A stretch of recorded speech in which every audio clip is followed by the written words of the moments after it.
Hoje, começamos um novo quadro do canal, Exércitos Paramilitares da Segunda Guerra Mundial, falando da Schutzstaffel. Quem eram esses homens? Qual é a sua história? E qual foi o seu desfecho na Segunda Guerra Mundial? Durante o nacionalsocialismo, a SS era conhecida como Schutzstaffel. Ela foi fundada em 1923 como guarda-costas de Adolf Hitler. A SS tornou-se a organização mais poderosa do regime nacionalsocialista, sob a égide de Heinrich Himmler. A SS era responsável pelo serviço secreto e comandava a polícia. Eles eram o grupo de elite. A chamada Guarda de Estado-Maior foi considerada o núcleo da SS. Mas a força leal a Adolf Hitler só existiu durante algumas semanas devido a lutas internas pelo poder. Quando Hitler aproveitou isso como uma oportunidade para formar uma nova organização, a Sturmtruppe Adolf Hitler, da qual emergiu mais tarde a SS. Um total de 22 homens pertenciam a esse grupo, que deveria proteger Adolf Hitler nos seus comícios em que promovia o Partido Nacional Socialista dos Trabalhadores Alemães, como vimos na semana passada, o Nationalsozialistische Deutsche Arbeiterpartei, de sigla NSDAP. Depois de Hitler ter tentado, sem sucesso, colocar o seu partido no poder, o NSDAP foi inicialmente banido. Depois que o partido foi fundado novamente, em fevereiro de 1925, Hitler iniciou a formação da SS. O objetivo inicial era proteger as celebridades e as reuniões do partido e recrutar novos membros para o NSDAP. Em 1925, a SS apareceu publicamente pela primeira vez. No mesmo ano, os grupos locais do partido foram convidados a organizar os seus próprios esquadrões de segurança. Naquela época, a SS tinha cerca de 1.000 membros. Isso mudou com Heinrich Himmler, que a tornaria a maior organização paramilitar sob o nacionalsocialismo. Himmler era um agricultor experiente e tornou-se querido por Adolf Hitler, principalmente através de sua lealdade. Ele ingressou no NSDAP em meados da década de 1920 e pouco depois tornou-se vice-diretor de propaganda do Reich, no partido. Um pouco mais tarde, tornou-se Vice-Reichsführer da SS e, em 1929, ele ascendeu ao cargo máximo, Reichsführer. Nesse ponto, a SS ainda estava subordinada à Sturmabteilung, de sigla SA, sob a liderança de Ernst Röhm. Politicamente, o cargo de Himmler era considerado insignificante, porém, isso mudou rapidamente. Himmler rapidamente expandiu a organização em 1933 e, com isso, a SS já contava com mais de 200.000 membros. Heinrich Himmler queria transformar a Schutzstaffel na força de elite do Terceiro Reich. Ele foi fiel ao slogan da SS, Mein Ehre heißt Treue, ou seja, sua honra significa lealdade.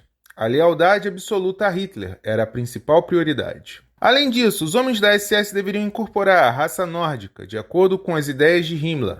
Os membros da SS deveriam ter pelo menos 1,80 m de altura e não poderiam ter ancestrais judeus. Quem quisesse pertencer também teria que fazer vários exames, inclusive o distintivo esportivo do Reich. Outra característica especial foi a ordem de casamento. Somente foram aceitos aqueles que concordaram em se casar, unicamente com base em critérios raciais e hereditários de saúde. Para fortalecer o sentimento de pertencimento, cada novo membro recebia a chamada adaga da SS. Os homens da SS que provassem o seu valor eram recompensados com anel de caveira. Além disso, havia um culto germânico transfigurador que Himmler criara arbitrariamente. As celebrações do solstício e os festivais de Yule eram celebrados nas SS. Todos esses símbolos e rituais contribuíram para que os membros da Schutzstaffel realmente se sentissem como uma espécie de elite e fossem leais a Adolf Hitler. Na década de 1930, a SS foi inicialmente usada como força policial partidária, com o objetivo de monitorar as organizações oponentes e controlar a oposição dentro do partido. Depois que os nacionalsocialistas chegaram ao poder, em janeiro de 1933, 120 homens foram selecionados para a Leibstandarte Adolf Hitler, no caso, a primeira divisão da Waffen-SS. Eles deveriam ser exclusivamente responsáveis pela proteção de Adolf Hitler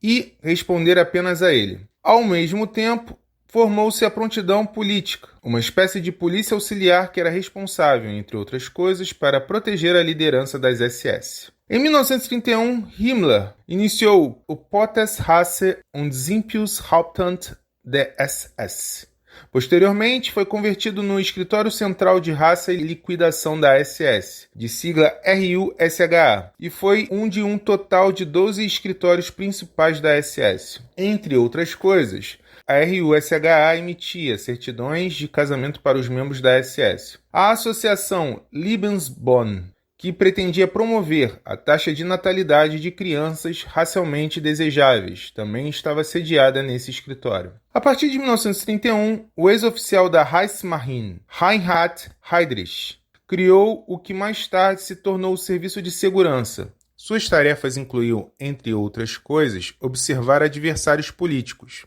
Em 1934, após consulta com Himmler, Himmler reuniu a chamada SS Verfügungstruppe, uma força permanente armada e aquartelada. Outra unidade era as unidades SS Totenkopf, que guardavam os campos de concentração.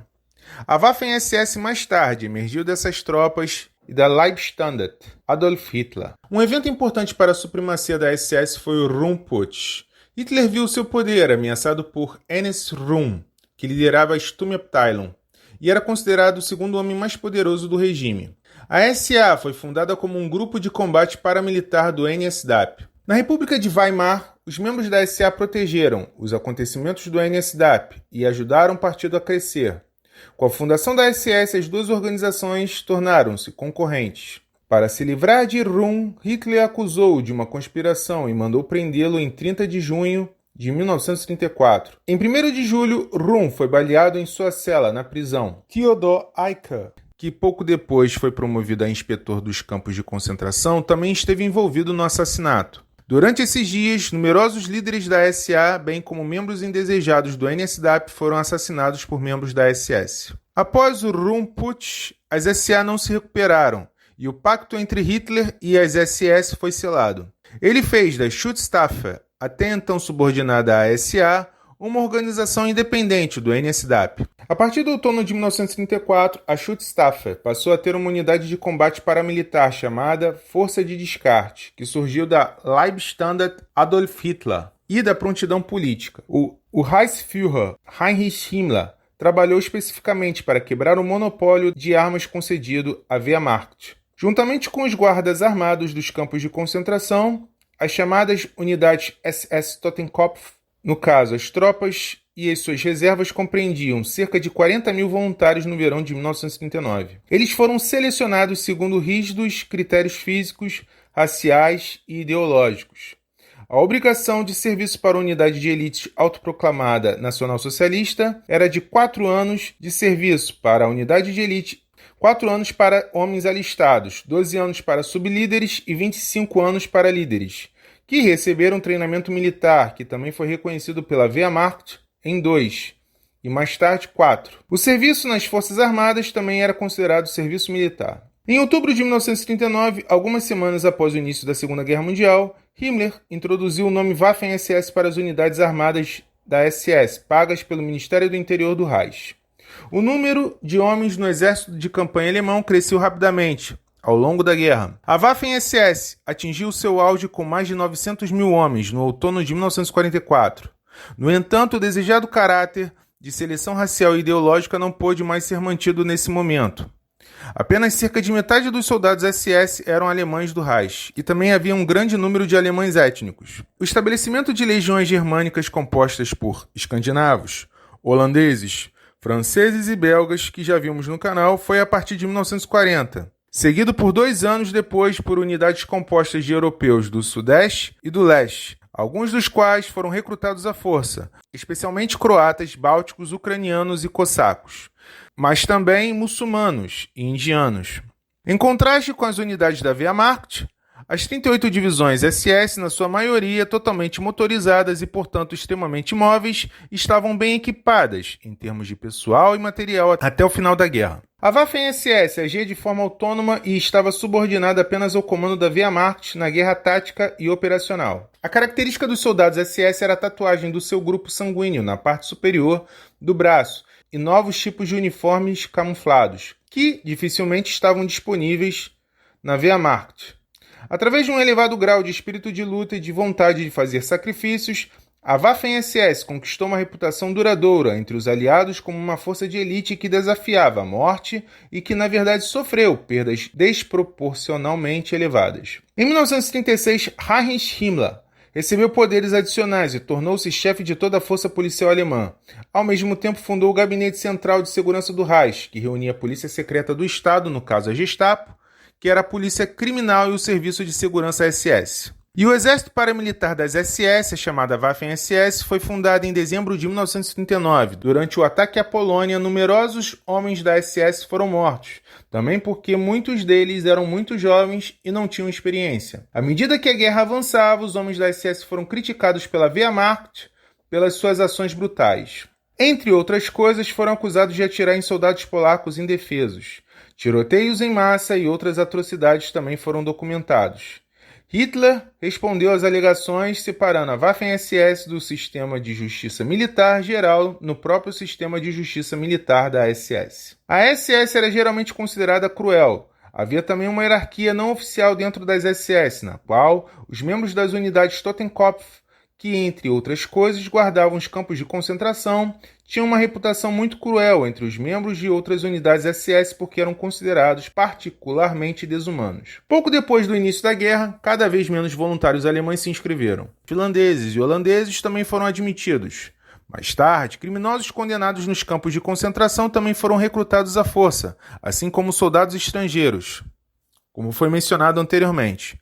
No total, cerca de 300 mil soldados da Waffen-SS morreram até o final da guerra. As conquistas militares da Waffen-SS, algumas das quais consideráveis, foram compensadas por um grande número dos mais cruéis crimes de guerra, especialmente nos territórios soviéticos ocupados. Os seus familiares, no papel que lhes foi atribuído pelos nacionalsocialistas como soldados políticos, levaram a cabo a campanha de aniquilação contra a União Soviética, com excessiva severidade, e apoiaram o assassinato das forças-tarefa, tal como em Oradour-sur-Glane, em junho de 1944. A Waffen-SS também atraiu atenção nos teatros de guerra ocidentais, através dos massacres da população civil. Mesmo nos últimos dias de guerra, as fanáticas forças-tarefa SS no Reich alemão atiraram em inúmeros civis e soldados se fossem suspeitos de enfraquecer a resistência alemã. Sob o nome de Lobisomem, um movimento de resistência liderado principalmente por membros da Waffen-SS pretendia travar a guerra contra os aliados na Alemanha pelo maior tempo possível.